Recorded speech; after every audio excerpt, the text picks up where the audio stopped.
This is the anthem. Here's what you came for. Welcome to the Disney Beat, a podcast brought to you by thedisinsider.com. My name is Sean Nyberg, and I will be covering all of the Disney headlines to keep you informed as you start your week. Happening right now. Hello there, this is Sean Nyberg, and this podcast is being recorded on the evening of Sunday, February 28th, 2021. All right, let's dive into the news. As I just said, I'm recording this on Sunday evening, and the Golden Globe Awards just concluded, and projects underneath the Walt Disney Company banner took home 4 Golden Globe Awards.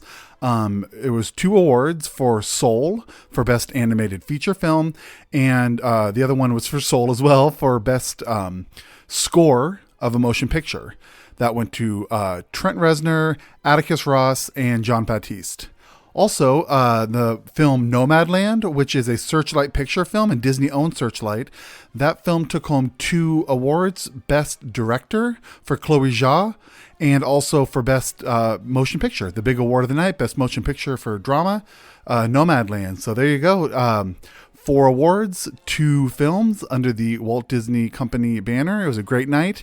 The Best Director winner, Chloe Zhao, very sadly, is only the second woman to win this award at the Golden Globes in the last 78 years. The other woman to win for Best Director was Barbra Streisand for Yentl in 1984. So this is long overdue, and the awards got a lot of criticism this year. So for more of their lack of diversity in terms of their racial diversity. So we'll see if this changes anything moving forward. If not, I do think this could be the end for the Golden Globes here soon. But it was a good night, and I think it's really exciting, and we're going to have the Oscar nominations coming up soon, and they tend to follow kind of a little bit of the path of the Golden Globes, so we'll see how those projects do.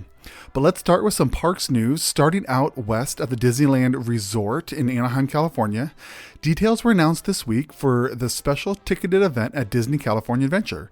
They are calling it A Touch of Disney, and it is Disney's attempt to push the reopening of their theme parks as far as they can without officially falling into the theme park category. This means no rides and no shows. However, the event will consist of larger dining options, which include some Disneyland classics like their Monte Cristo sandwich, as well as socially distant character photo opportunities, expanded retail options, and the opening of most of Disney California Adventure, including Cars Land and Pixar Pier. Again, though, let me reiterate, there are no attractions that are going to be opened. The event begins March 18th and will be offered Thursday through Monday from noon to 8 p.m. There's no end date at this time, so it just, right now it just seems like they're going to be open until they can maybe expand even more and open the rest of the park. But so that's to be determined.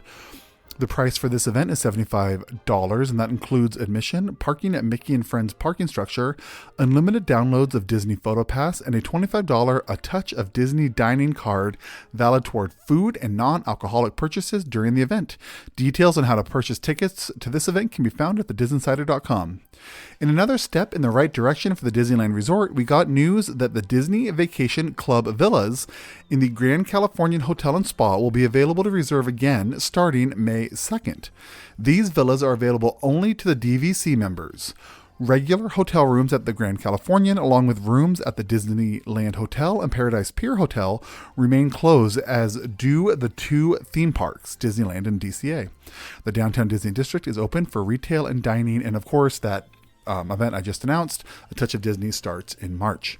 Over at the Walt Disney World Resort, additional barges were moved into place at Epcot in the World Showcase Lagoon for the upcoming nighttime show Harmonious. The entire setup for the show is not in place yet, with a number of barges still to come. The Walt Disney World Resort also updated their mask policy for dining reservations. Guests must now keep their masks on unless they are actively eating or drinking. A clarification circulating Twitter states that guests will not have to leave their masks on between bites of food, but unlike their previous policies, masks must be worn when seated at the restaurant prior to food being served and after the food has been finished. Earlier guidelines allowed guests to remove their masks upon arrival at their table for the entire experience. These new guidelines went into effect immediately. We learned that a Magic Kingdom franchise is in the works for Disney Plus. This franchise will encompass several different yet connected shows for Disney Plus and will utilize the multiple attractions across the Disney theme parks. The franchise will begin with a show titled The Society of Explorers and Adventurers. Disney Parks aficionados will recognize this as the name of the fictional organization that exists within several attractions.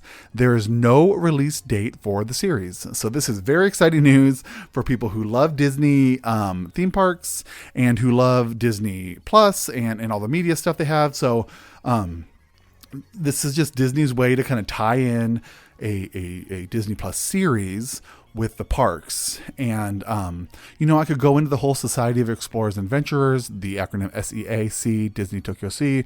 But we'll save that for another special episode. But just know that there's a whole world out there if you're not familiar with it. And looks like it's going to be explored here coming up through Disney Plus. The Disney Insider had a massive scoop that shook up the Disney and Marvel communities. Last week, we reported that Marvel is intending to bring Big Hero 6 characters into upcoming live-action MCU projects. The exact characters are still unknown, but several sources have confirmed with us that this is still Disney's plan. What Disney fans might not know is that Big Hero 6 is actually a Marvel property that Disney turned into a Disney animated motion picture, meaning an appearance in an upcoming MCU film would actually be fully appropriate. A single source at a single trade paper attempted to debunk the scoop, but their article ended with the disclaimer that these characters might actually end up in the MCU. No other trade paper joined in to debunk our scoop, and we are sticking with it with our strong sources. The upcoming Marvel series, The Falcon and the Winter Soldier, coming to Disney Plus, will be 6 episodes. Marvel president Kevin Feige addressed the season length, stating that while the project was in pre-production, they agreed on a length of 6 hours. They then had to decide how they would split that time up. Would it be 2 3-hour specials, 12 half-hour episodes, or 6 1-hour episodes? While laying out the arc of the two characters, they decided that 6 1-hour episodes would be the most effective use of the time. The series premieres March 19th, 2 weeks after the finale of WandaVision, only on Disney+. They were given a budget, and they figured, because these are like high action, really big type of TV shows, right? These TV series through Marvel, they're not just your regular, run-of-the-mill kind of sitcom-y stuff. So they're very expensive, and so they kind of base their length off of how much money they have and how much time they have and how many resources they have. And then once they get the length, then they decide how that's going to be split up amongst the series. So for this upcoming series, it's going to be 6 1-hour episodes. After a cleverly planned social media blitz, the name of the upcoming Spider-Man 3 film was revealed this last week as Spider-Man No Way Home. The project is currently being filmed and will be released at the end of this year. Episode 7 of the Disney Plus hit Marvel series WandaVision ended with a huge twist that sent the fandom into a frenzy. The series revealed that Catherine Hahn's character Agnes was actually the Marvel character Agatha Harkness. The revelation even included its own theme song, titled Agatha All Along. That is available to stream or purchase on iTunes and Spotify. Head over to thedisinsider.com, where we share a video that breaks down how the songwriting duo, Kristen Anderson-Lopez and Robert Lopez, slowly conditioned listeners for this catchy song throughout the first 6 episodes and the first, 2/3 of episode 7. The Frozen and Coco songwriters used the same chord progression in each episode, creating what they call a leitmotif for the character, which came to a satisfying climax in the song Agatha All Along. Head over to disinsider.com to check that out. They lay out the chord progression, and they show you how they use this motif in all the previous episodes, and it was used very strongly in that song, and it just makes everything tie together, and it's one of the reasons it just feels so satisfying, and one of the many reasons why it was such a hit when it happened. Also, over the Disney Insider, you will find new trailers for the upcoming Disney projects: The Mighty Ducks Game Changers, which is a series premiering on Disney Plus this month; Luca, this summer's big motion picture release from Disney Pixar; and The Falcon and the Winter Soldier, the series premiering later this month. Check out all those new trailers over at thedisinsider.com, along with the new poster for Luca.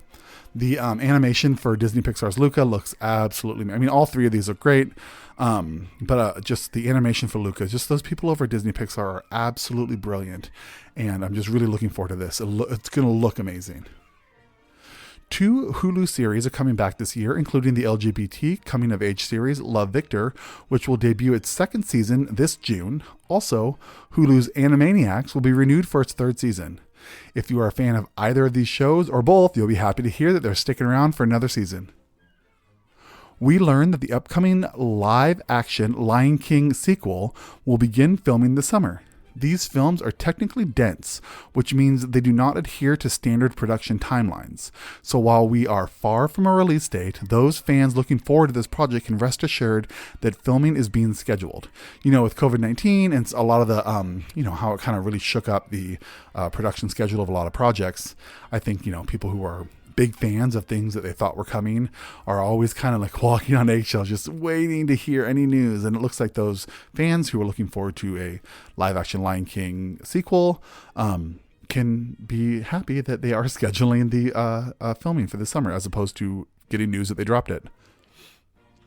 Back in December, Disney announced a huge list of upcoming projects. Many of them had release dates attached, but a number did not.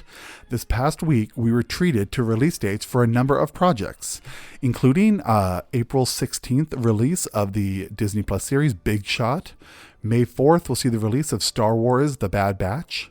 May 14th will be the highly anticipated and very just overwhelmingly excited season 2 of High School Musical, the series. That was one of those original Disney Plus series that was available when the new streaming service started. And, the season 2 was pushed back a bit due to COVID, but here we are. We have season 2 coming on May 14th. On June 11th, we'll get the Loki series, a Disney Plus Marvel series coming based on the character Loki. We have Zenimation, season 2 of Zenimation. And on June 25th, The Mysterious Benedict Society. That will be coming to Disney Plus, so keep an eye out for that. In July, we have 3 projects confirmed. July 2nd will be Monsters at Work. That's a Disney Pixar project that is coming to Disney Plus based on the Monsters, Inc. series. Monsters, Inc. film franchise, I should say, not so much a series, film franchise. July 16th, we have the Turner and Hooch reboot coming to Disney Plus, and on July 23rd, Chip and Dale Park Life. That will be coming to Disney Plus. So keep an eye out for those coming to the streaming service in the next few months. Speaking of Disney's streaming service, this past week, Disney launched the Star tab within Disney Plus in the European markets. This edition includes some of the biggest hits acquired during the 21st Century Fox purchase, including Family Guy, Deadpool, and How I Met Your Mother. It is colloquially known as the, quote, international Hulu, while in reality, Star has much less content than Hulu. Star is an additional option within the Disney Plus app alongside Disney, Pixar, Marvel, and Star Wars. There are new parental control features to keep children out of this tab if you choose that. The release sparked a steep jump in Disney stock prices last week, setting a new all-time high record for the company and breaking the elusive $200 a share mark for the first time in the company's history. With that, I want to remind you to please visit thedisneyinsider.com to see a number of features that were not discussed in this episode, including a list of all the new movies, series, and specials coming to Disney Plus and Hulu in this month of March. The list includes WandaVision season finale and the series premiere of The Falcon and the Winter Soldier and The Mighty Ducks Game Changers, and the ongoing series over at thedisneyinsider.com of 20 weeks of Disney animation from our fabulous writer Josh Sharp, who, over the past week, tackles Wreck-It Ralph, Frozen, and Big Hero 6. So go check all of that out over at thedisneyinsider.com. I also want to share some exciting news from the Disney Beat podcast. I recently conducted a 2.5-hour interview with Jack, the host of the extremely popular YouTube channel DSNY Newscast. I will be releasing the interview in 3 parts, and they will include a discussion on the theme parks and upcoming announcement and changes we can expect. Part 2 will be a look at the Walt Disney Company as a business and their recent focus on their streaming services, along with a rundown of upcoming theatrical releases from the different divisions like Marvel and Pixar and stuff. And then finally, the 3rd part will be a more, quote, inside baseball discussion about the Disney fan community, discussing his popular YouTube channel and the pitfalls and prizes associated with being a Disney YouTuber. All 3 are in-depth discussions and are aimed at true Disney fans. We jump deep into the weeds and cover topics thoroughly. These special episodes will be released this week on the Disney Beat podcast, so subscribe to the show to make sure you don't miss these amazing parts that are from one long interview I did, and it's going to be really great. It's a very, very good discussion. We dive very deep, and I just really think if you're a Disney fan, Disney theme park fan, or you just love the company, the movies, or even just Diz Twitter and the Diz family, I think you're really going to love this discussion. It gets really good. It's really deep. It's one of those discussions that you wish you could have with your friends who don't quite understand your love for Disney. On behalf of myself and those here at the Disney Beat, along with the Disney Insider, we wish everyone good health and prosperity. With that, I want to say thank you for listening. If you like the show, please rate and review it wherever you listen. These ratings really help the show find new listeners, and we hope that we have earned a 5-star review. We also ask that you share this podcast with friends and family who love Disney. All stories can be found at thedizinsider.com. Follow us on Twitter and Instagram at the handle The Diz Insider, or on Facebook by searching The Diz Insider.